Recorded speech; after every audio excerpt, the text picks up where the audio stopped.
Assalamualaikum warahmatullahi wabarakatuh.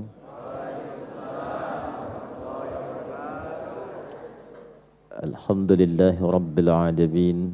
Wassalatu wassalamu ala nabiyyina wa sayyidina Muhammadin wa ala alihi wa sahbihi wa dhurriyyatihi wa ummatihi ila yaumiddin. Amma ba'd. Faya ibadallah الصائمين والصائمات أحباب الله وأحباب رسوله صلى الله عليه وسلم أوصي نفسي وإياكم بتقوى الله فقد فاز المتقون فلا تموتن إلا وأنتم مسلمون فقال تعالى يا أيها الذين آمنوا اتقوا الله حق تقاته ولا تموتن إلا وأنتم مسلمون. Apa kabar semuanya? Alhamdulillah. Semoga Allah berkenan menerima seluruh rangkaian ibadah yang telah kita tunaikan selama Ramadan ini khususnya, baik itu ibadah malamnya pun demikian juga dengan ibadah siangnya. Jika disebutkan ibadah siang, itu yang dimaksud dari mulai terbit fajar sampai tenggelam matahari. Singkatnya dari subuh ke maghrib. Kalau disebutkan ibadah malam dari maghrib sampai menjelang ke subuhnya, itu biasa disingkat dengan keumumannya, ta'mim namanya. Lailan nahar, ibadatul lail wa ibadatun nahar. Ibadah yang dikerjakan di waktu malam, ibadah yang dikerjakan di waktu siang. Jadi kalau ada nama umum siang, itu bukan waktunya waktu zuhur, bukan. Tapi yang dimaksud ibadah yang dikerjakan dari terbit fajarnya sampai tenggelam matahari. Makanya ada istilah puasanya siang, malamnya qiyam. Siam dilakukan di waktu siang, qiyam dilakukan di waktu malam. Nah, ini harus dibaca pakai tafsir, pakai dalil. Kalau pakai terjemah nanti mulai puasanya zuhur, bid'ah nanti ya. Baik. Nah, Bapak Ibu sekalian, dalam beberapa kesempatan telah kita uraikan mengapa Ramadan ini menjadi spesial, mengapa Ramadan ini istimewa, mengapa Ramadan ini penting. Sehingga dengan rasa kita menempatkan Ramadan sebagai bulan yang penting, maka dengan prioritas kepentingan ini terlahirlah motivasi pada diri kita untuk meningkatkan kebaikan dan ibadah di bulan Ramadan melebihi bulan-bulan lainnya. Di beberapa pertemuan yang lalu telah kita uraikan baik di tempat ini, di masjid ini, ataupun juga mungkin di tempat lain tapi tersambung online dengan Bapak Ibu sekalian. Perbedaan tempat tidak melarang kita untuk tersambung secara ilmu dan hati. Hati kita terkoneksi, pikiran kita tersambung walaupun berbeda tempat. Orang Arab mengatakan, ana ma'akum qalban wa qalibah. Aku membersamaimu, baik itu dalam keadaan satu tempat ataupun suasana yang berbeda. Nah, dalam pertemuan itu kami sampaikan beberapa keunggulan, keutamaan bulan Ramadan, ibadah yang terdapat di dalamnya, yang tidak ditemukan keunggulan lain, keunggulan yang serupa di waktu-waktu yang lainnya. Nah, ini yang kemudian kita akan coba optimalkan untuk membahas keunggulan-keunggulan dimaksud, khususnya nanti yang terkait dengan dua waktu itu. Apa saja keunggulannya, seperti apa yang bisa kita dapatkan, manfaatnya, yang dengan itu alhamdulillah ini bahasa umumnya mumpung gitu kan, aji mumpung. Mumpung masih ada di hari-hari awal, baru hari kedua, insya Allah kita bisa dapati sampai hari-hari selanjutnya. Kalaupun takdir menyampaikan kita di hari ini berbuka misalnya, dan dengan itu kemudian kembali misal kepada Allah di hari ini pula, mudah-mudahan dengan belajar bekal ini, keutamaan itu diraih sebelum kita berpulang pada Allah Subhanahu wa Ta'ala. Baik, kita akan fokuskan pada pembahasan ini melalui sandaran kitab Sahih Al-Bukhari. Saya memilih kitab Sahih Al-Bukhari sebagai sandaran bahasan kita, bukan hanya menunjuk pada referensi dalil-dalil yang bersumber pada Nabi SAW, tapi juga Al-Bukhari ini termasuk di antara imam yang memberikan satu kategorisasi pembahasan berdasarkan tema-tema. Nah, di antara tema yang paling spesifik membahas dan mengumpulkan terkait dengan puasa, ini kurang lebih di antaranya ada di Sahih Al-Bukhari. Pernah saya sampaikan, Imam Al-Bukhari ini menyusun hadis-hadis Nabi bukan sekedar menjadikannya kitab hadis, tidak. Ya, bukan diinginkan Anda menemukan hadis, baca, paham artinya, selesai. Ya, beliau sosok yang sangat jenius. Jadi oleh beliau rahimahullahu taala radhiyallahu taala anhu, hadis-hadis Nabi ini setelah dikumpulkan, diteliti transmisi periwayatnya. Susunan orang-orang yang meriwayatkan. Ini dari si fulan, si fulan, si fulan, si fulan sampai kepada Nabi sallallahu alaihi wasallam. Jadi ketika menerima riwayat itu, misalnya saya ambil contoh begini. Pernah dengar kan bau mulutnya orang puasa itu lebih mewangi harum di sisi Allah ya dibandingkan dengan minyak kasturi. Pernah dengar enggak? Itu kan la khulufu famis shaimi atyabu 'indallahi ta'ala min rihil miski, gitu kan? Baik, sebelum masuk ke tafsir, tahu dari mana itu kalimat Nabi? Maka beliau diurut dulu, ya, diurutkan. Oh, saya menerima ini dari Abdullah bin Maslamah. Sezaman dengan beliau ditemukan nih, Abdullah bin Maslamah menerima dari siapa? Dari Malik. Malik menerima dari siapa? Abi Zanad. Abi Zanad menerima dari siapa? A'raj. A'raj menerima dari siapa? Dari Abu Hurairah radhiyallahu taala anhu.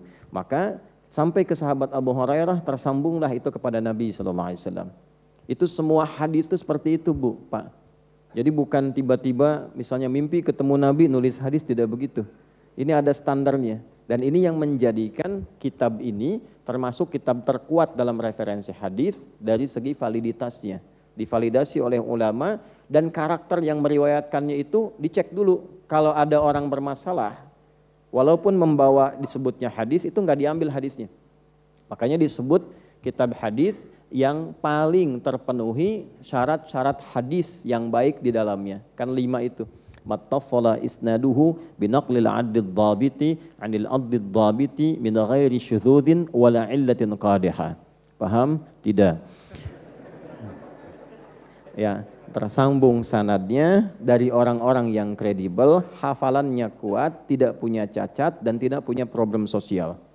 Jadi kalaupun ada orang yang hafal, sekarang ditanya 5 menit kemudian jadi koma, itu turun status hadisnya jadi hasan. Kan? Kemudian ini bagus hafalannya, tapi ternyata misalnya punya kepribadian yang kurang bagus walaupun pada hewan. Ya, Imam Al-Bukhari pernah jalan untuk mengambil hadis, tiba kemudian setelah tiba di tempatnya ditunjukkan oleh orang itu sedang bermain dengan binatang. Ada yang menyebut keledai, ada yang menyebut ayam, kayak mau ngasih makan begini. Ya. Nah, kemudian hewannya datang, begitu tiba nggak dikasih makanan. Itu oleh Imam Al-Bukhari nggak diambil riwayatnya. Sudah jalan jauh, Bu. Sudah jalan jauh. Ya. Kayak gini misalnya, ibu jauh udah kesini nyampe. Yes, mau ngambil informasi, tiba-tiba ustadznya main-main sama ayam, ya kan? Nah, datang ayamnya cuma dibeginiin aja, ya kan? Tapi nggak dikasih makan. Saya tanya, ibu tetap ngaji nggak? Nah, kalau ngaji aja, nggak apa-apa, kan namanya ngaji kan? Ya, kalau ini riwayat, karena ini riwayat tersambung ke Nabi, harus dijaga kehormatan Nabinya. Jangan sampai besok ada fitnah, pantas hadisnya diriwayatkan oleh orang yang bermasalah. Pantas orangnya begitu, nanti ada tuduhan lah terhadap Nabi, tuduhan terhadap riwayat. Nah, saking detil dan saking ketatnya periwayatan, itu tidak mudah dalam Islam.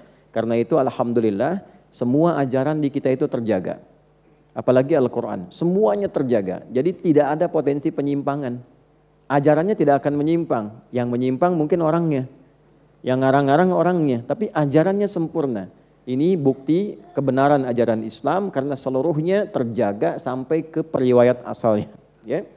Nah, ini insya Allah yang kita gunakan Sahih Al-Bukhari, ada 97 topik di Sahih Al-Bukhari. Jadi bukan sekedar kitab hadis, tapi ini adalah kurikulum kehidupan. Makanya disebutnya adalah kitab hadis komprehensif kurikulum hidup dari Nabi dan keseharian Nabi. Al-Jami' As-Sahih Al-Musnad Al-Mukhtasar min umuri Rasulillah sallallahu alaihi wasallam wa sunanihi wa ayyamihi. Itu kurang lebih namanya, ya. Kalau ada keliru-keliru, mohon disesuaikan. Kurang lebih nama panjangnya begitu. Supaya enggak kepanjangan, disingkatlah menjadi Sahih Al-Bukhari.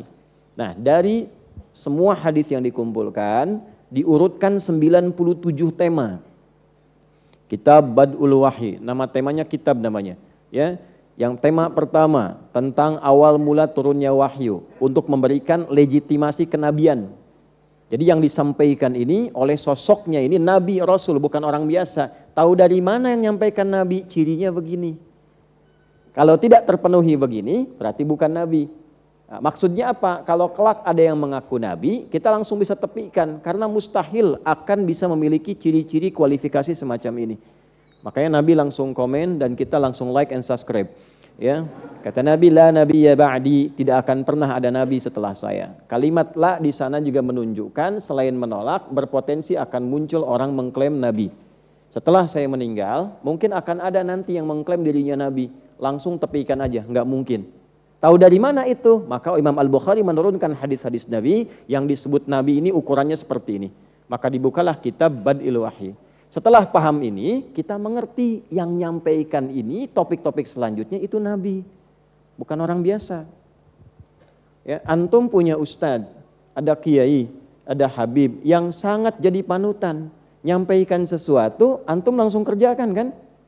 Nah ini Nabi di atas itu semua, memberi petunjuk pada kita, masa nggak kita kerjakan? Ya kan? Orang tua kita yang sangat sayang memberikan petuah, kita langsung kerjakan. Memberi nasihat kita dengar. Ini ada sosok Nabi Rasul yang mencintai kita melebihi bapak ibu kita.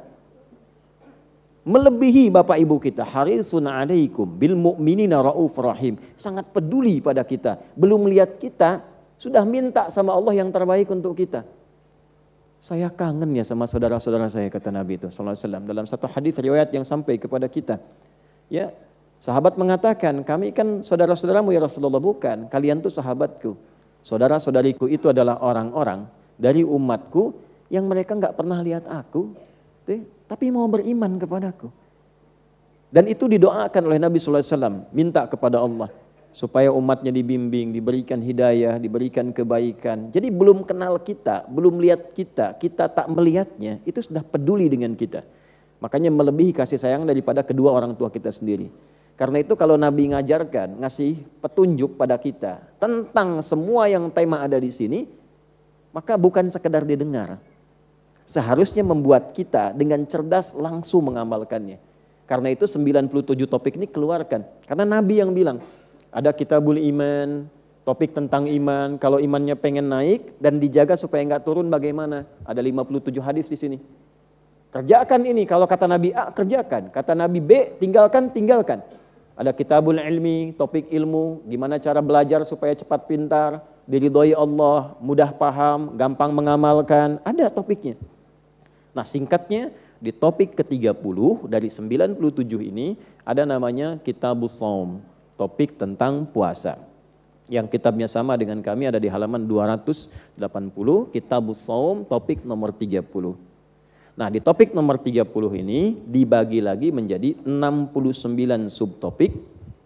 69 subtopik ini di bawahnya ada 121 hadis.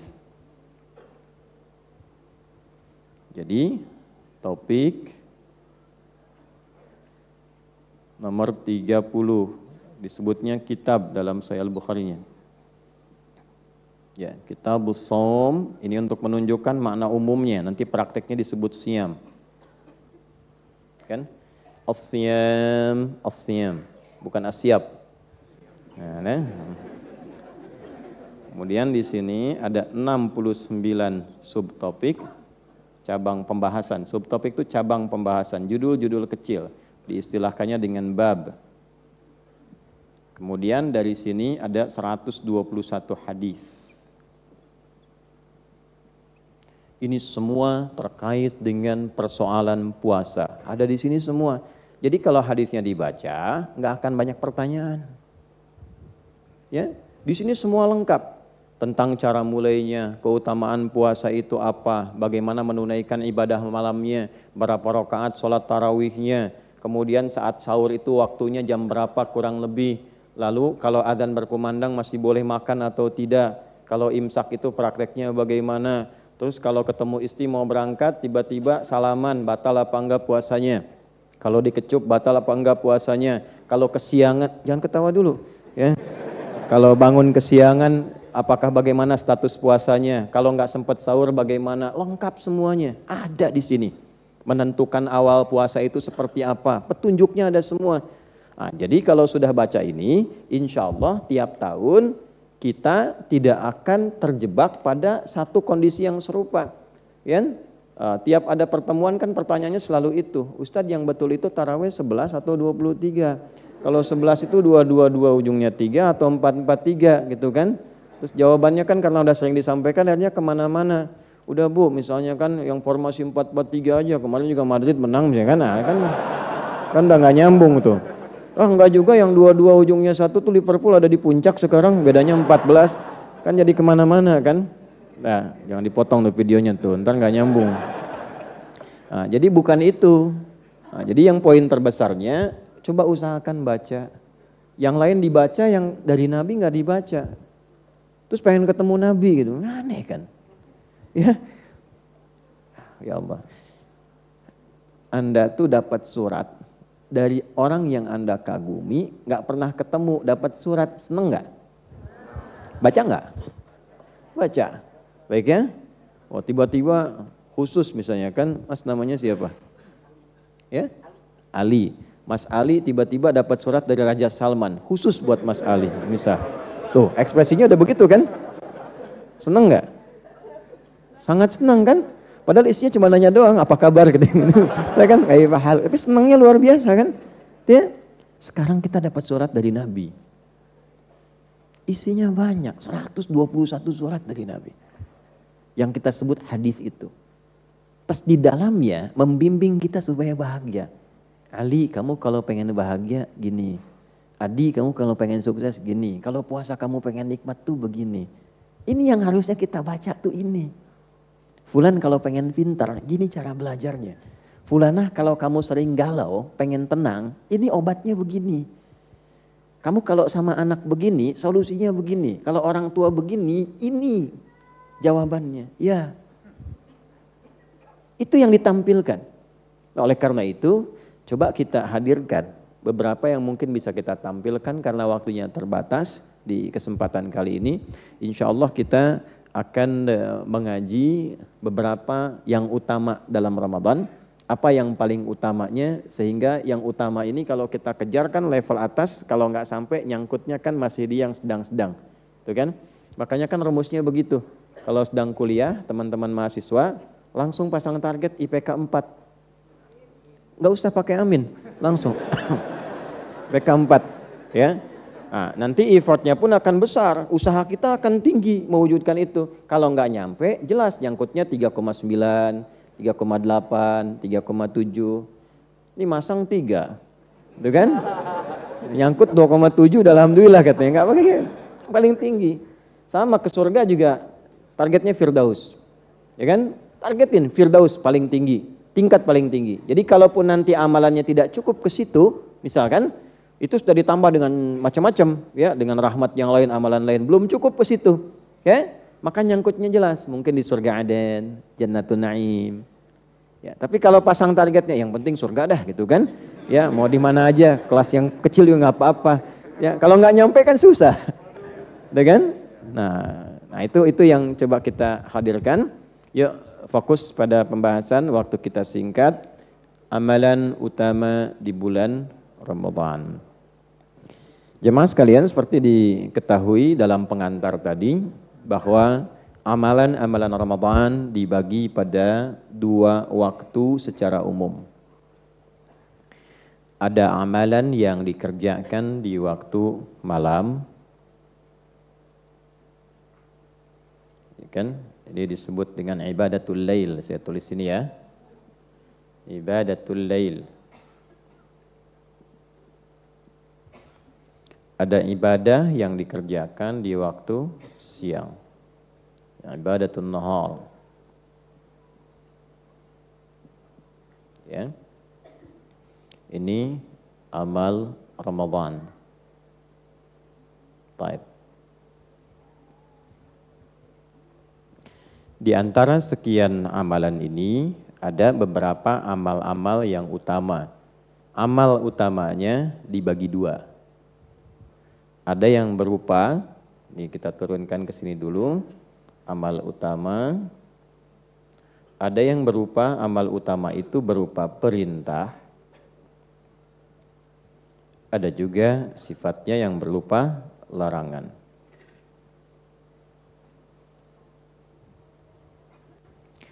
Yang dimaksud amal utama yaitu amal yang saat dikerjakan kita mendapatkan keutamaan pahala di atas rata-rata, di atas standar.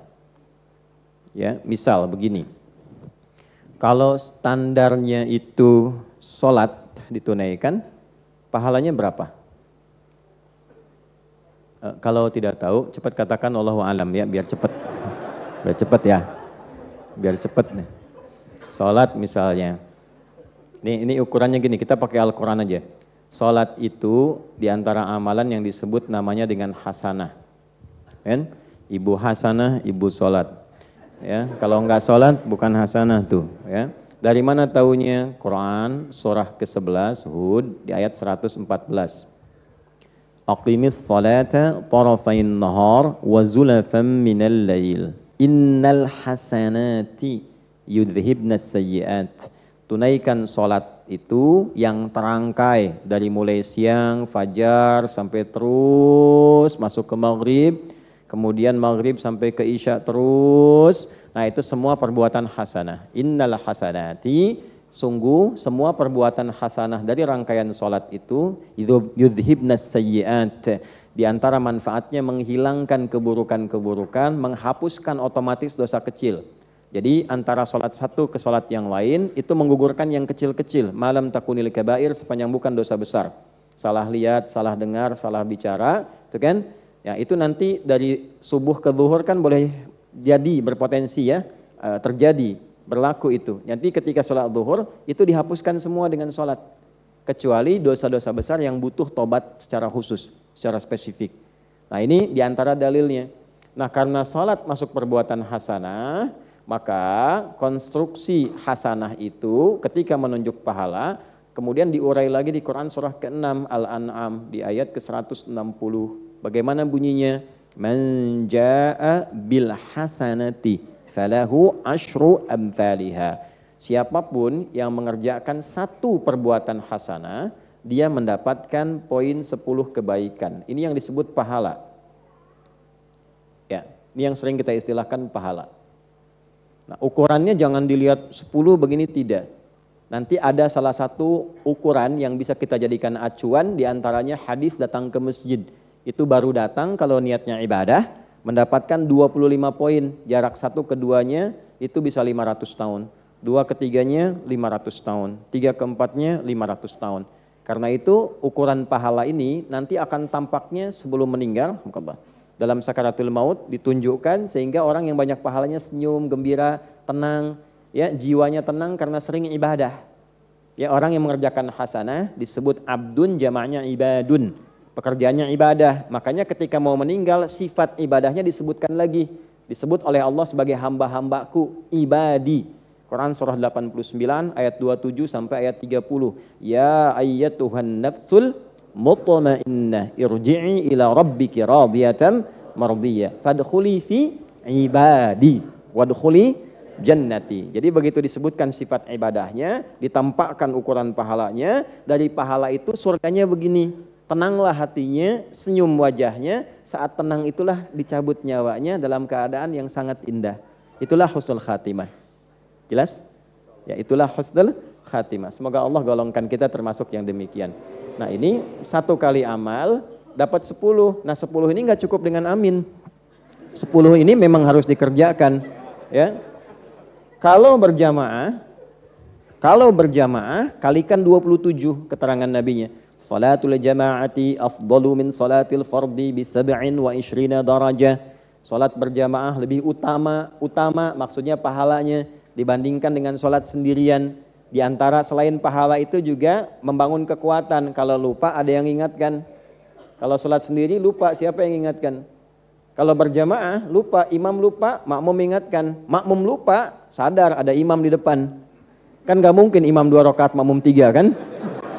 Gak mungkin kan? Nah itulah keutamaan jamaah. Makanya pahalanya naik kali 27. Kali 27. Tuh. Kalau ditunaikan di masjid, kali lagi 25. Jadi jangan dilihat biasa. Banyak dicatat. Iqra kitabak. Kafa binafsikal yawma 'alaika hasiba. Nanti hari kiamat baca tuh bukumu, catatanmu, rapot kamu itu ditampakkan saat akan meninggal. Ya, nggak bisa lihat sekarang. Pengen meninggal kalau belum waktunya juga nggak bisa. Jadi begitu nanti mau meninggal ini tampak. Al-Qur'an lebih banyak lagi 1 huruf. Ya, makanya kalau orang nggak sholat tuh rugi. Karena dalam sholat kan baca Al-Qur'an juga. Ya, jadi sholat tuh pahalanya banyak itu. Itu hitungan 10 itu baru sholatnya. Belum bacaan Qur'annya, belum zikirnya, belum doanya. Jadi kalau nggak sholat rugi. Makanya pengantar sholat itu kebahagiaan dan kesuksesan. Hayya 'alal falah. Supaya engkau bahagia, supaya sukses. Nggak sholat tuh pasti nggak bahagia itu. Jadi kalau keluarga pengen bahagia, pelihara sholat. Rumah tangga ingin bahagia, tenang, pelihara sholat.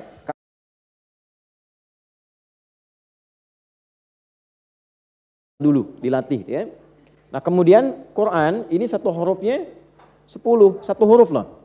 Di At-Tirmidzi hadisnya nomor hadis 2910. Man qara'a harfan min kitabillahi falahu 10 hasanat. Siapa yang baca 1 huruf dari Al-Qur'an, dia mendapatkan setiap hurufnya 10 kebaikan. Walam aqul alif lam mim harfun. Saya tidak katakan alif lam mim 1 huruf. Ya, tapi walakin alifun harfun. Lamun harfun, mimun harfun. Alifnya 1 huruf, lamnya 1 huruf, mimnya 1 huruf. Walikulli harfin 10 hasanat. Setiap hurufnya 10 kebaikan.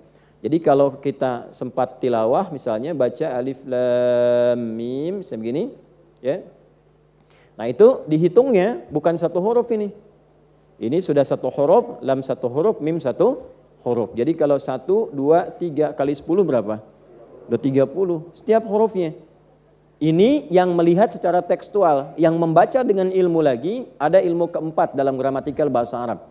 Jadi ada 4 turunan ilmu plus adab yang kelima. 1 itu nanti ada nahwu, 2 ada saraf, ya nahwu dengan saraf digabungkan nanti 1002 bait di alfiyah, ditambah dengan balaghah 3 cabang ilmu, ma'ani, bayan dan badi'. Yang keempat namanya arud. Arud ini nanti ada 16 turunan cabang ilmunya disebut dengan bahar namanya. Selain untuk menguasai perbedaan antara syair dengan Al-Quran, rasa feel kenikmatan Quran dengan irama-irama lain juga menunjukkan kepada kita cara membaca huruf. Di ilmu arud itu, apa yang disebutkan, maka hurufnya dihitung jumlahnya berdasarkan bunyi, bukan tulisan. Misalnya, ini huruf apa? Alif, maka ditulisnya begini. Tuh. Jadi nggak pakai O, ini begini tulisnya, ya. Kalau oh nanti oh alif gitu kan. Alif ini. Alif ini kan sudah berapa huruf lagi? 3 kan? Nah, jadi dari sini tuh bisa 3. Nah, ini apa? Bukan, ini hamzah. Tuh, ada kepalanya. Hamzah tuh berapa huruf gitu ya? Nah, 1 2 3 4. Maksudnya apa? Orang yang tidak pernah berhitung dengan amalannya, Allah berikan pahala tanpa hitungan. Tapi kalau Anda menghitung, diberikan sesuai hitungan. Masya Allah Ramadan, 1 hurufnya 10 nun. Dah, 10 gitu ya. Nah ini dikasih hitungan. Nah ini, nah sekarang gambarannya demikian. Ada yang di atas ini standar. Ini baru standar Bu, Pak. Ini standar. Di atas standar, tak terhitung. Nah, orang yang bisa mengoptimalkan Ramadan dengan baik, itu ada amalan-amalan yang saat dilakukan, itu ukurannya tidak mengikuti standar. Ukurannya langsung Allah yang kasih sekehendak Allah. Sekehendak Allah. Yang biasanya 10 tiba-tiba bisa 1 juta, mungkin terjadi. Ya, itu hanya Ramadan. Dan hadisnya nanti kita temukan di topik yang kedua, ya, topik yang kedua dalam bahasan Kitabus Shaum. Di topik ke-30 ya, di subtopik nomor yang kedua namanya bab fadlus shaumi. Bab fadlus shaumi halaman 281, hadis nomor 1894 dalam Sahih Al-Bukhari. Ya, Imam Al-Bukhari rahimahullahu taala mengatakan haddatsana Abdullah bin Maslamah an Malik an Abi Zinad anil A'raji an Abi Hurairah radhiyallahu taala anhu anna Rasulullah sallallahu alaihi wasallam qala as-siyamu junnatun fala yarfuth wala yajhal wa in imru'un qatalahu aw syatamahu falyaqul inni sha'imun marrataini والذي نفسي بيده لخلوف فم الصائم أطيب عند الله تعالى من ريح المسك يترك طعامه وشرابه وشهوته من أجلي الصيام لي وأنا أجزي به والحسنة بعشر أمثالها. Ya, puasa itu kalau benar ditunaikan, kata Nabi, akan membentuk perisai dalam tubuh kita yang selalu mencegah dari perbuatan maksiat. Ya, makanya saat puasa kan dilatih meninggalkan maksiat dan meningkatkan taat. Meninggalkan maksiat, meningkatkan taat. Orang puasa nggak ada yang mau maksiat. Ya, korupsi libur tuh saat puasa. Ya kan? Mau bohong aja nggak mau kan? Ah, biasanya kamu gini, puasa, ya kan gitu kan? Nah, itu dilatih. Nah, nanti setelah latihan itu terbentuk karakter moral namanya.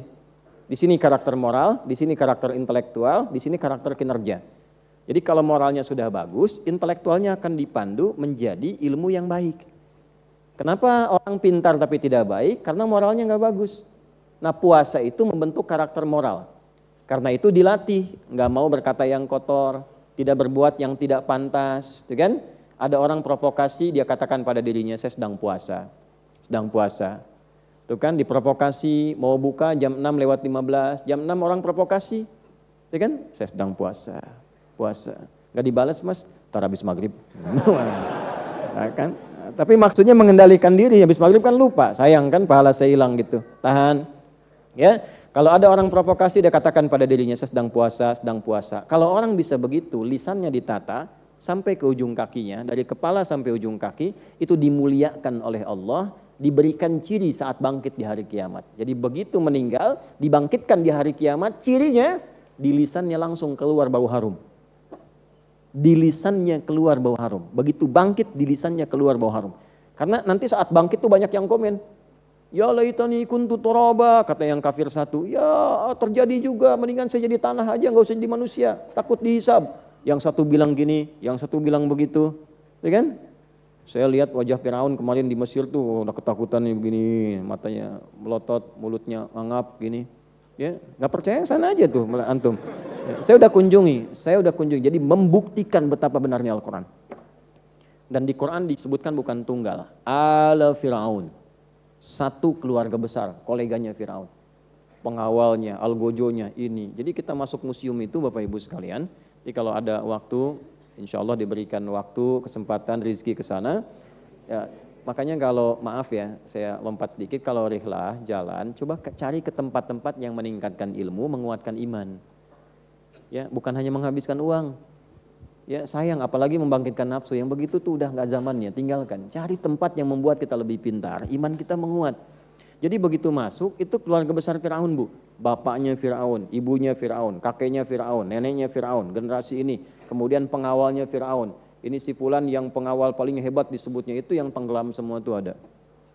Ya, rata-rata dikumpulkan. Jadi sekarang dikumpulkan jadi satu tempat, di satu museum. Jadi begitu masuk tuh langsung diarahkan, kelihatan oh ini yang ibunya Firaun, ini yang istrinya Firaun, ada. Jadi betapa kalau sudah ditunjukkan kebenaran Quran langsung di hadapan mata kita, itu kalau belum beriman keterlaluan. Tampak loh di hadapan mata itu. Nah, kalau sudah beriman, tidak tergetar untuk mendekat kepada Allah, keterlaluan juga. Nah, maka dari itu ketika kembali kepada kita dalam bahasan puasa ini, ya, maka perhatikan kalimatnya. Ketika dibangkitkan di hari kiamat keluar mewangi di lisannya. Ya, bukan karena nggak sikat gigi, bukan.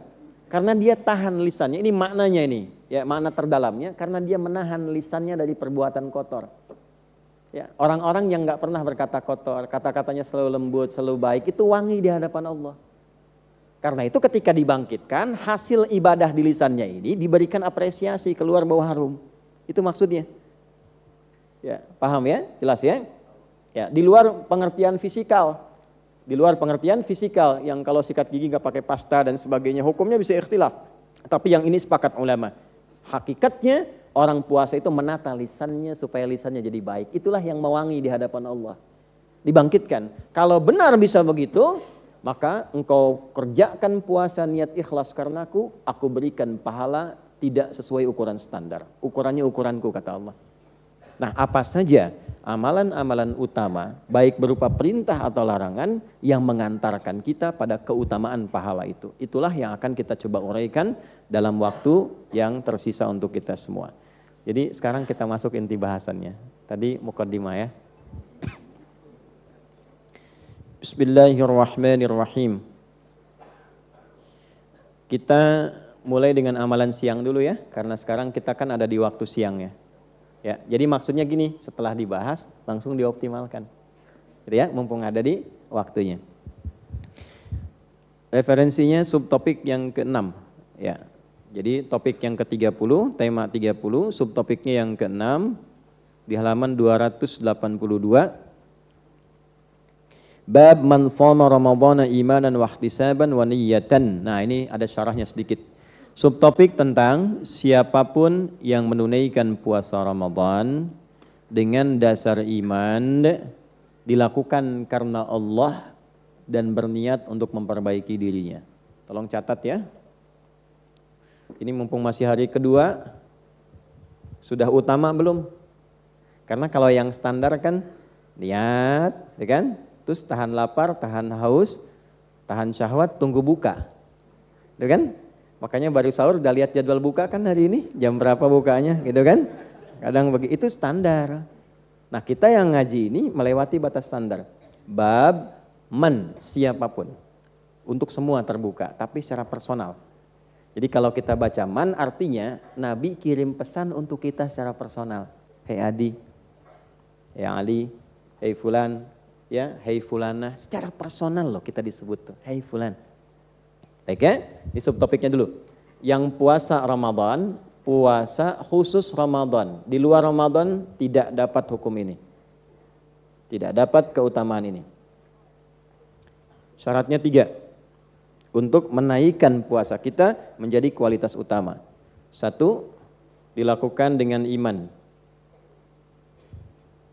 Awas ya, motivasinya iman. Karena nanti ada yang motivasinya adalah bukaan. Kenapa buka di Masjid Pondok Indah? Menunya bagus nih. Ya? Kan? Oh, kenapa sahurnya itikafnya di sini? Oh, fasilitasnya lengkap. Bukan karena itikafnya, tapi karena hal-hal duniawi yang melekat di dalamnya. Contoh, ya. Kemudian yang kedua, ihtisab. Ihtisab itu dasarnya keikhlasan plus evaluasi diri. Ikhlas dan muhasabah atau evaluasi. Ya. Yang ketiga, dilakukan dengan niat yang benar. Ya. 3 ini. Bukan sekedar dilafadzkan atau dihadirkan di dalam hati, tapi memang komitmen disampaikan dengan benar niatnya. Nanti kita bahas niat yang benar itu seperti apa.